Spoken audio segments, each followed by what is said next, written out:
Hello दोस्तों, स्वागत है आप सबका एक बार फिर से चैनल पर। यहाँ पर हम लोग बात करने वाले यूपी ट्रिपल एस से वीपीओ से संबंधित कि आखिर डीवी इसका कब तक हो सकता है और डीवी जो होना है इसके इम्पोर्टेंट डॉक्यूमेंट्स कौन कौन से हैं।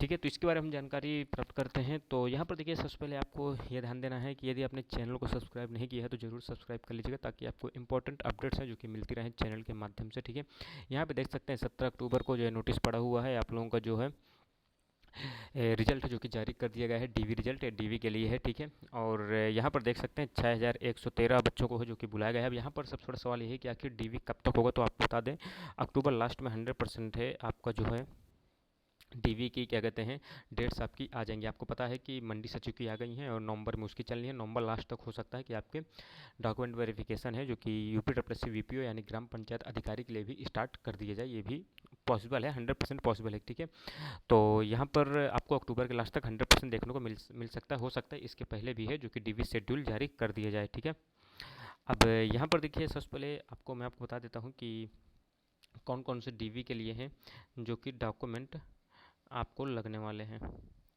तो पहला देखिए, सबसे पहले ध्यान दीजिएगा, मार्कशीट 10th की आपके पास होनी चाहिए और 12th की होनी चाहिए। आपको पता होगा 2012-13 के आसपास उसके पहले जो बच्चे थे तो उनमें जो है 10th और 12th में मार्कशीट अलग आती थी और सर्टिफिकेट अलग आता था। तो उनको दोनों को लेकर जाना है और 2012-13 के बाद से शायद मार्कशीट बस देते हैं और उसी में सर्टिफिकेट, यानी एक ही आपका रिजल्ट एक प्रकार से अब रिलीज़ किया जाता है 2012-13 के आसपास से। उसके बाद से तो आपको वही रिजल्ट अपना ले जाना है। यदि आपके नाम में कोई भी गलती या मिस्टेक है तो उसको आप एफिडेविट उसका ज़रूर बनवा लीजिएगा कि ये मेरा नाम है, इसमें ये स्पेलिंग गलत है, या पिताजी के नाम में ये गलती है, तो आप एफिडेविट लगा देंगे, कोई दिक्कत नहीं है।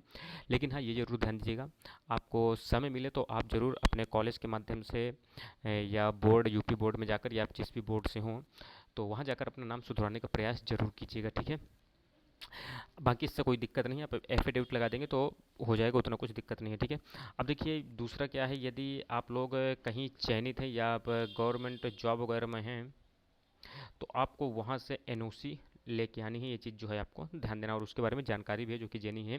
जो आपका अटेस्टेशन फॉर्म वगैरह होंगे, जब आप उसे भरेंगे, जब आपके डीवी डेट्स आ जाएंगी और डीवी एडमिट कार्ड जो होता है वो आ जाएगा, तो उसमें आपको 4 प्रकार के प्रपत्र हैं जो कि मिलेंगे और उन्हें आपको 4 प्रति में है जो कि फिल करना होगा। तो वहाँ पर आपको जानकारी देनी होगी। ठीक, इसके बाद देखिए तीसरा है क्या यहाँ पर, इसके बारे में कई लोगों को पता नहीं है, ट्रांजेक्शन आईडी के बारे में। ठीक है, तो कोई बहुत बड़ा इशू नहीं है। ट्रांजेक्शन आईडी के बारे में होगा तो मैं आपको बता दूंगा कि कहाँ से आपको देखना। अब यहाँ पर भी अगर आप कहें तो यहाँ पे दिखा देता हूँ, एक सेकंड। यहाँ पे देखिए, जैसे ही आप लोग गूगल क्रोम अपना खोलेंगे, ठीक, अब ये यहाँ पर आपको यूपी ट्रिपल एस सी डालना है। ठीक, अब यूपी ट्रिपल एस सी जैसे ही आप डालेंगे, ये आप यहाँ जाएंगे।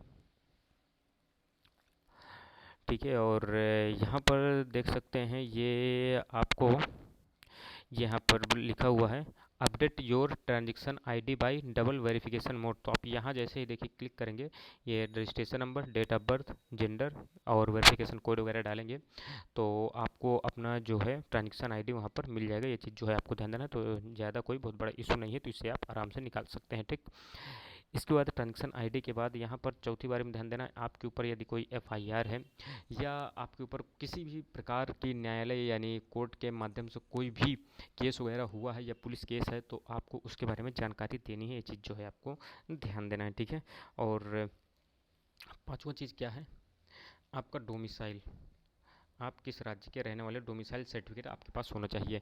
जिस समय आपने फॉर्म अप्लाई किया था उस समय का भी आपके पास होना चाहिए, और एक नया भी ज़रूर बनवा लीजिएगा अपडेट वाला। ठीक है, तो भी आपका काम आएगा। इसके बाद देखिए ईडब्ल्यूएस सर्टिफिकेट की वैधता। ईडब्ल्यूएस सर्टिफिकेट आपको पता है कि हर साल ये लगभग अपडेट होता है। ठीक है, और इसके जो भी नियम कानून है आपको पता होने चाहिए। तो ईडब्ल्यूएस क्योंकि फाइनेंशियल ईयर जैसे चलता है, हर फाइनेंशियल ईयर से लेकर तो 1 अप्रैल से 31 मार्च तक, जैसे कि आपको पता है फाइनेंशियल ईयर होता है, तो आपको बिल्कुल लेटेस्ट ईडब्ल्यूएस सर्टिफिकेट होना चाहिए। और अगर कोशिश ये कीजिएगा जिस समय आपने फॉर्म अप्लाई किया होगा उस समय का भी आपके पास ईडब्ल्यूएस सर्टिफिकेट होना चाहिए। लेकिन देखिएगा, ईडब्ल्यूएस सर्टिफिकेट भी एक बहुत बड़ा कारण बनेगा लड़कों के बाहर होने का। ठीक है, क्योंकि उस समय जल्दी ईडब्ल्यूएस सर्टिफिकेट बन नहीं रहता। ठीक है, क्योंकि 2022-23 की भर्ती है और उसी समय क्या कहते हैं आपका ईडब्ल्यूएस सर्टिफिकेट बनने में काफ़ी ज़्यादा दिक्कत आ रही है। अब तो काफ़ी ज़्यादा नॉर्मल हो गया है बनना, आराम से बन जाता है। इसके बाद देखिए अगला पॉइंट क्या है, ट्रिपल सी। ट्रिपल सी के बारे में आपको पता होना चाहिए कि ट्रिपल सी कोर्स आपका लगेगा, आपका ट्रिपल सी सर्टिफिकेट होना चाहिए। और ये ट्रिपल सी सर्टिफिकेट जो होगा, ये भी आपको ध्यान देना है कि ये आपका नोटिफिकेशन जब जारी किया गया था उसके पहले का होना चाहिए, ठीक है। ये चीज़ आपको ध्यान देना है, ठीक है। और यहाँ पर देखिए समकक्ष के रूप में मान्य कोर्स कौन कौन से हैं, तो उत्तर प्रदेश के साथ साथ केंद्र अथवा किसी भी राज्य सरकार द्वारा स्थापित बोर्ड या परिषद द्वारा संचालित हाई स्कूल अथवा इंटरमीडिएट परीक्षा में पृथक विषय के रूप में यदि आपने कंप्यूटर साइंस विषय को लिया है तो आप लोग एलिजिबल होंगे। ये चीज़ जो है आपको ध्यान देना है, ये ट्रिपल सी समकक्ष से संबंधित है। यदि आप लोगों ने कंप्यूटर साइंस में डिप्लोमा अथवा डिग्री प्राप्त की है तो यह भी समकक्ष के रूप में मान्य होगा। ऐसे ही कंप्यूटर में यदि आपने उच्च योग्यताधारी है, जैसे आप लोगों ने डिप्लोमा किया है कंप्यूटर में, जैसे आपको ओ लेवल वगैरह है, या पीजीडीसीए आपने किया है, बीसीए किया है, एमसीए किया है, ये सब चीज़ें यदि आपने की हैं, और इसके अलावा जैसे बीएससी वगैरह होता है, बीए बीएससी बीटेक वगैरह होता है, और उसमें आप लोगों ने कंप्यूटर को एक सब्जेक्ट के रूप में चुना है तो आप इसके समकक्ष माने जाएंगे। ये चीज़ जो है आपको ध्यान देना है, लेकिन वो डिग्री आपकी पहले की होनी चाहिए, नोटिफिकेशन के पहले की। ऐसा ना हो कि नोटिफिकेशन जब आपका आया था उसके बाद की डिग्री आपकी मान्य नहीं होगी। ये चीज़ जरूर ध्यान दीजिएगा, ठीक है। ये इंपॉर्टेंट फैक्ट्स हैं, ये आपको ध्यान देना है। और इतनी चीज़ें बस हैं जो कि आपको ज़रूरत होंगी, इससे ज़्यादा आपको कोई भी चीज़ें ज़रूरत नहीं है, ठीक है। और रही बात, कई लोग कह रहे हैं आय आय प्रमाण पत्र वगैरह, तो भाई साहब यहाँ पर नहीं लगेगा, और ना ही आपका चरित्र प्रमाण पत्र यहाँ पर लगने वाला नहीं है अभी। ये चीज़ जो है आपको ध्यान देना है। अब यहाँ पर देखिए ट्रिपल सी को लेकर एक आपको चीज़ बता दूँ, ट्रिपल सी को लेकर अभी हाल ही में एक ग्रुप में है अपना टेलीग्राम में, तो वहाँ पर पोल कराया गया था, ठीक है।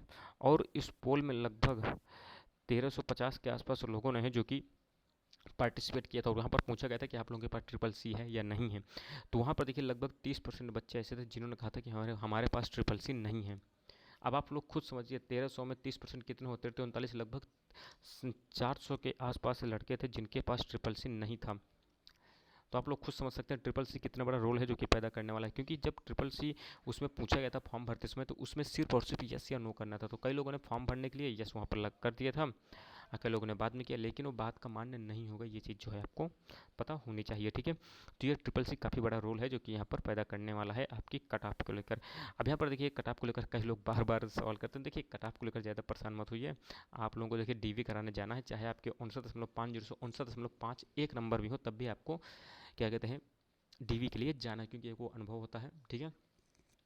अब यहाँ पर देखिए कट ऑफ को लेकर कई लोग कर, मैंने पिछली वीडियो में बता दिया कि कट ऑफ आप लोगों की 70 75 ऐसी जाने वाली नहीं है, ठीक है। ये चीज़ जो है आपको ध्यान देना है। कट ऑफ ज़्यादा से ज़्यादा आपकी 6-7 नंबर जो कि जनरल की उठेगी, ओबीसी की उससे कम मान लीजिए 4-5 नंबर, ये चीज़ आपको ध्यान देना है। ज़्यादा उठने वाली नहीं है कट ऑफ, तो ज़्यादा परेशान मत होइए, आराम से दीजिए। और 55 से 12 को तो आपका एक टाइपिंग लगी ही है, तो उसकी भी अच्छे से तैयारी करते रहिए। टाइपिंग को लेकर यदि आपको कोई भी कन्फ्यूजन है तो आप लोग बताइएगा, मैं आपको जानकारी जरूर दूंगा।